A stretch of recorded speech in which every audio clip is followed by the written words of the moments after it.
चैत्र अमावस्येला झोपण्यापूर्वी एके ठिकाणी मुठभर दहीभात ठेवला तर बऱ्याचशा समस्या कमी होतात. श्री स्वामी समर्थ. अमावस्येला दहीभाताचे काही उपाय केले तर आपला पितृदोष नष्ट होतो. त्याचप्रमाणे वास्तुदोष, नजरदोष, मुलांना जर नजरबाधा झालेली असेल, घरामध्ये सतत कलह, किरकिर असेल तरी सुद्धा आपण दहीभाताचे प्रभावी उपाय करू शकतो. आता या उपायासाठी लागणारा भात जो आहे तर तो आपल्याला सर्वप्रथम शिजवून घ्यायचा आहे. आपण जेव्हा रेग्युलर भात शिजवतो तर त्यावेळेला तांदूळ धुवून घेत असतो. त्याचप्रमाणे भातामध्ये मिठाचा वापर करतो. परंतु अमावस्येच्या दिवशी आपण उपायासाठी जो भात शिजवणार आहोत तर यासाठी तांदूळ धुवायचे नाहीत. या भातामध्ये मीठ घालायचं नाही. अळणी भात आपल्याला शिजवायचा आहे. एकदा तांदूळ पाण्यामध्ये टाकले की त्यानंतर चमच्याने ते हलवायचे नाहीत. तसेच उपायासाठी आपण जो काही भात शिजवणार आहोत तर तो पूर्ण भात आपल्याला वापरायचा आहे. शिल्लक भात ठेवायचा नाही. उपायासाठी जो भात आपण बनवलेला आहे तर इतर गोष्टींसाठी किंवा खाण्यासाठी या भाताचा वापर आपल्याला करायचा नाही. आता पहिला उपाय आहे तो म्हणजे पितृदोषासाठी. पितृदोष जर असेल तर माणसाच्या आयुष्यामध्ये खूप संकट येत असतात, खूप अडचणी येत असतात, ताणतणाव निर्माण होत असतात. पितृदोष असेल तर आपल्या घराची कधीही प्रगती होत नाही. देवाचे कितीही आपण पूजापाठ केले तरीही उपयोग होत नाही. पितृदोषामुळे विवाह लवकर होत नाहीत, संतती प्राप्तीसाठी अडचणी येतात. त्याचप्रमाणे घरामध्ये सततचे आजारपण असते, उद्योग व्यवसायामध्ये वाढ होत नाही. आता हा पितृदोष जो आहे तर तो का निर्माण होतो? तर आपल्या घरातील ज्या मृत पावलेल्या व्यक्ती आहेत तर त्या नाराज असतील तर पितृदोष हा निर्माण होतो. जेव्हा आपले पितर हे आपल्यावरती प्रसन्न होतात तेव्हा ते सांसारिक सुखाचा आशीर्वाद देतात.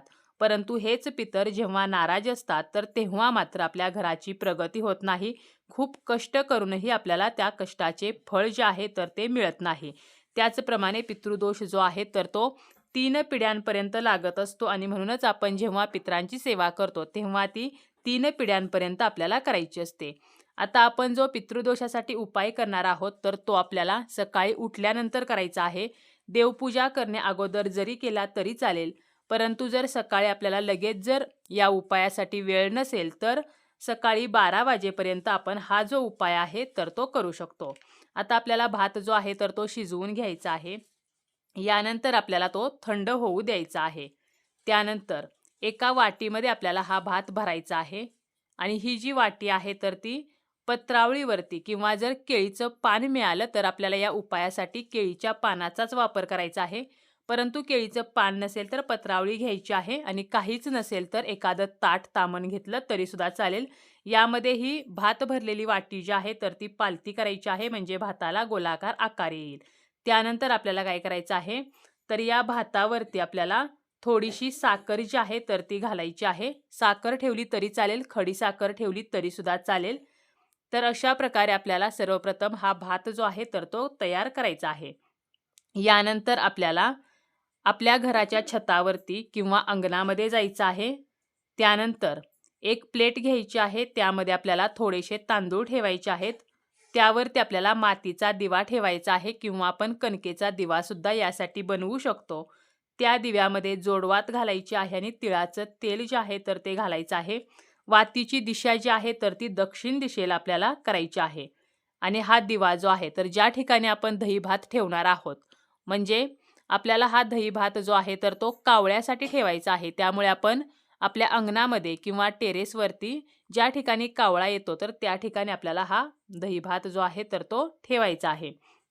तर अशा प्रकारे आपल्याला काय करायचं आहे सर्वप्रथम त्या ठिकाणी दिवा जो आहे तर तो प्रज्वलित करायचा आहे. लक्षात ठेवा दिव्याची वात जी आहे तर त्याची दिशा ही दक्षिणेलाच करायची आहे. दिवा प्रज्वलित करायचा आहे. त्यानंतर आपल्याला पितरांचं स्मरण करायचं आहे. ओम पितृदेवताय नमः तर हा मंत्र आपल्याला 108 वेळेला म्हणायचा आहे आणि त्यानंतर हा जो भात आहे तर तो आपल्याला त्या दिव्या शेजारीच ठेवायचा आहे.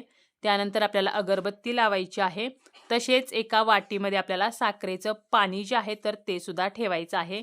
यानंतर आपल्याला आपल्या पितरांचं स्मरण करायचं आहे. आपल्याकडून जर काही चूकभूल झाली असेल तर आपल्याला क्षमा प्रार्थना करायची आहे. तसेच आपल्याला या दिवशी पितृस्तोत्र, पितृकवचाचे पठण जे आहे तर ते सुद्धा करायचे आहे. तर अशा प्रकारे आपल्याला कावळ्यासाठी दहीभात जो आहे तर तो ठेवायचा आहे. परंतु लक्षात घ्या यामध्ये आपल्याला दह्याचा वापर केला तरी चालेल, नाही केला तरी चालेल. भात शिजवायचा आहे आणि त्यावरती आपल्याला साखर जी आहे तर ती आवर्जून ठेवायची आहे.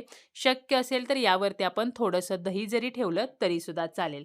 असा हा उपाय पितृदोष नष्ट होण्यासाठी करायचा आहे. हा भात जो आहे तर तो आपल्याला कावळ्यासाठी ठेवायचा आहे. कारण कावळ्याच्या रूपामध्ये आपले पूर्वज जे आहेत तर ते या पृथ्वीवरती भ्रमण करत असतात.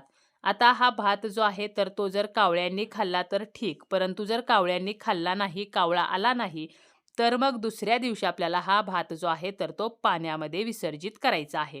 तर असा हा पहिला उपाय आपल्याला करायचा आहे. दुसरा उपाय आहे तो म्हणजे वास्तुदोष नष्ट होण्यासाठी संध्याकाळच्या वेळेला हा उपाय करायचा आहे. आपल्याला काय करायचं आहे, अशाच प्रकारे भात शिजवायचा आहे.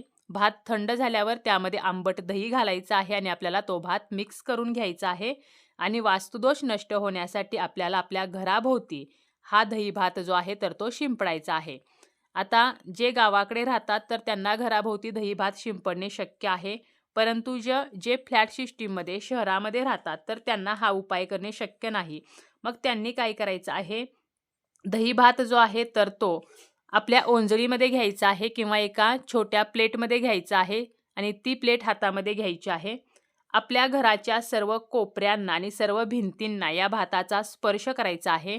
त्यानंतर मुख्य दरवाजाच्या बाहेर आपल्याला आतील दिशेला तोंड करून उभं राहायचं आहे आणि मुख्य दरवाजावरून 7 वेळेला आपल्याला हा दही भात ओवाळून घ्यायचा आहे आणि घरापासून थोडंसं दूर नेऊन आपल्याला तो टाकायचा आहे. कोणाचाही त्यावरती पाय पडणार नाही, कोणाकडूनही तो ओलांडला जाणार नाही. तर अशा पद्धतीने ज्या ठिकाणी लोकांची जास्त वर्दळ नाही तर अशा ठिकाणी किंवा एखाद्या झाडाखाली आपल्याला तो ठेवायचा आहे. यामुळे आपल्या घरामध्ये जे कलह होत असतात, किरकिरी, कटकटी होत असतात, तर त्या नष्ट होत असतात. घरामधलं जे नकारात्मक वातावरण आहे तर ते नष्ट होत असते. तर अशा प्रकारे सुद्धा आपण आपल्या घराचा वास्तुदोष नष्ट होण्यासाठी उपाय जो आहे तर तो करू शकतो.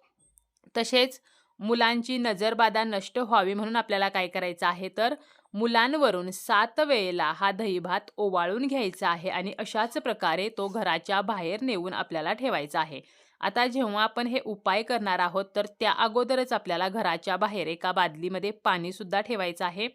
कारण जेव्हा आपण घराभोवती दहीभात शिंपडतो त्यानंतर घरात येताना आपल्याला हातपाय धुवून यायचं आहे किंवा मुलांवरून ओवाळून किंवा आपल्या घरावरून ओवाळून जेव्हा आपण दहीभात बाहेर नेऊन फेकत असतो तर त्यानंतर त्यासोबत आपल्या घरातील सर्व इडापिडा नकारात्मकता ही निघून गेलेली असते आणि म्हणून घरात परत जाताना मात्र आपल्याला हातपाय स्वच्छ धुवून घरामध्ये जायचं आहे.